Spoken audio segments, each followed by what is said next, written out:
The parking lot was empty, completely empty. Rows of open spaces stretched out like a blank canvas, and yet Karen stood there, hands on her hips, face twisted in righteous fury, screaming that I'd stolen her spot. Her spot. I looked at my car, then at the completely unmarked regular parking space beneath it, then back at Karen, who was turning purple like she'd just witnessed a war crime. There were no signs, no reserved labels, no painted names, just asphalt and her delusion. But Karen didn't deal in reality. She dealt in control, and right now I was apparently challenging her empire. She jabbed her finger toward my windshield like she was casting a spell. "You know this is my spot. Everyone knows. I've parked here for 3 years." Her voice echoed across the lot, and I could feel eyes from nearby townhouses locking onto the scene. Great, an audience for her performance. I took a breath, trying to summon whatever patience I had left after a 10-hour workday. "Karen, there's no sign, no assignment. It's a guest spot. First come, first. I don't care about signs." She cut me off, stepping closer, invading the space between us like a storm cloud. "This is my spot. You're new here, and you need to learn how things work." That word, new, dripped with condescension, like I was some renter who'd stumbled into her kingdom without permission. Never mind that I owned my unit. Never mind that the HOA handbook explicitly stated guest parking was first come, first served. Karen had decided the rules didn't apply to her, and now I was supposed to play along. I didn't. I smiled, got back in my car, and drove exactly nowhere. I sat there, engine off, scrolling my phone while Karen paced outside like a guard dog who'd lost her bone.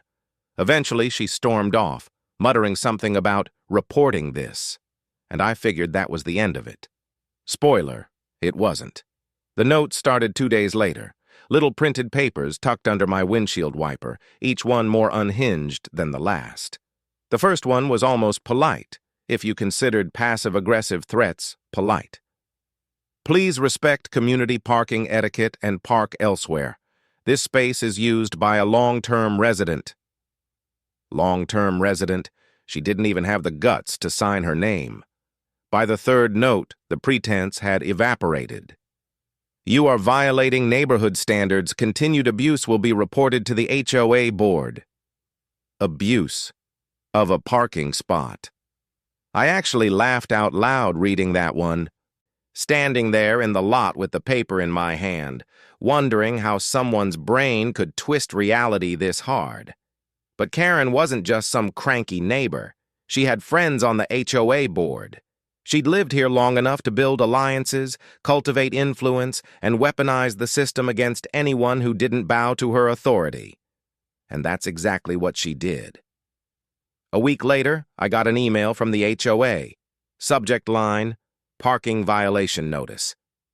My stomach dropped. I opened it, already knowing what I'd find, and there it was, an official complaint filed by a concerned resident about my repeated parking infractions in reserved spaces that didn't exist. The email was professional, clinical, the kind of corporate language designed to make you feel guilty even when you've done nothing wrong. It referenced vague bylaws, mentioned neighbor complaints, and requested I attend a hearing to discuss the matter. A hearing for parking in an unmarked guest spot. I sat at my kitchen table, staring at my laptop screen, feeling that slow boil of rage bubbling up from somewhere deep. This wasn't about parking. This was about power. Karen had turned a non-issue into a crusade because I dared to exist in her space without permission. And now she'd dragged the HOA into it, confident they'd back her up because she always played the victim perfectly. I vented to my sister that night over the phone, pacing my living room like a caged animal. "She's insane. There's no sign, no rule, nothing. And now I'm getting threatened with fines because she decided she owns a public parking spot." My sister, ever the voice of reason, said what I already knew but didn't want to hear. "You need to fight this. Don't let her bully you." She was right. but fighting meant playing Karen's game, and I wasn't sure I had the energy, except the more I thought about it, the more something shifted inside me. This wasn't just about me anymore. How many other people had Karen steamrolled with her manufactured authority?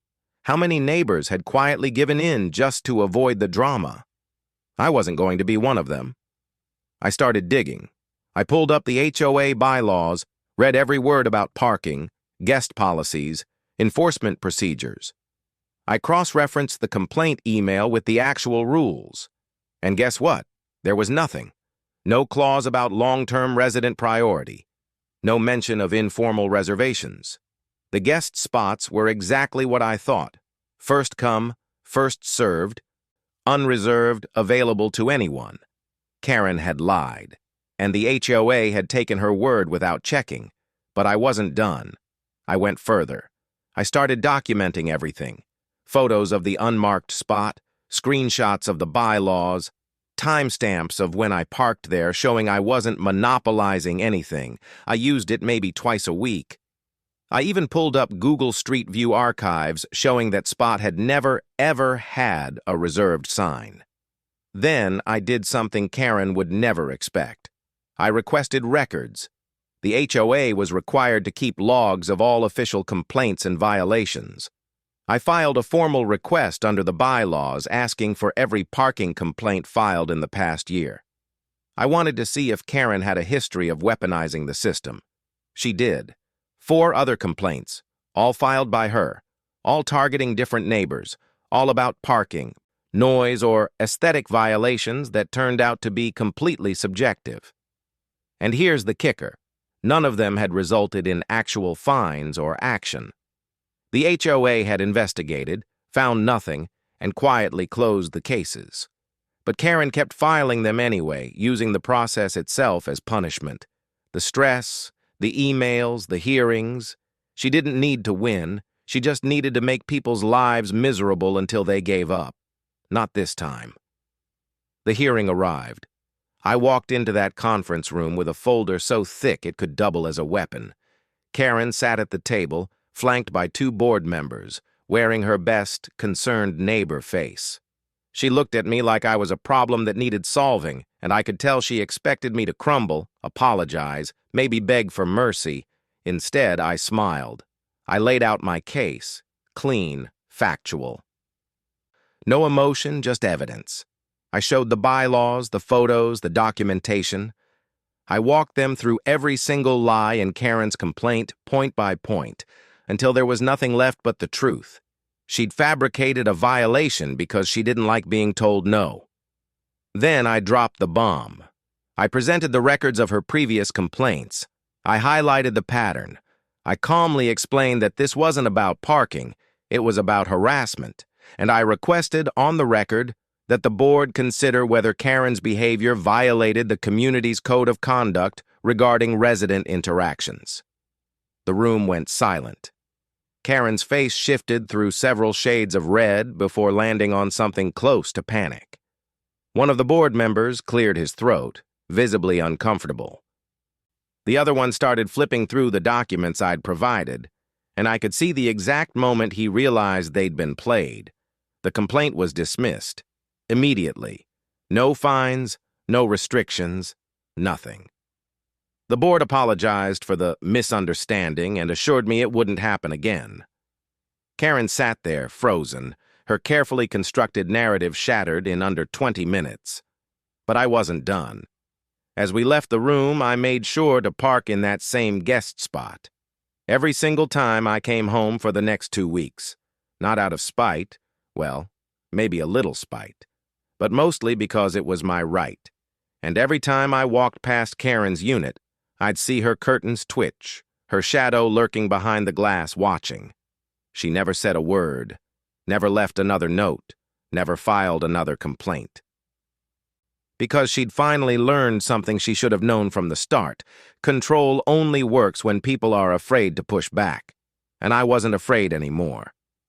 A month later, I heard through the neighborhood grapevine that Karen had quietly stepped down from her advisory role with the HOA board. Apparently, after my hearing, a few other neighbors had come forward with their own stories. Turns out I wasn't the only one she'd terrorized. The board had started asking questions, and Karen didn't like the scrutiny. She still lives here.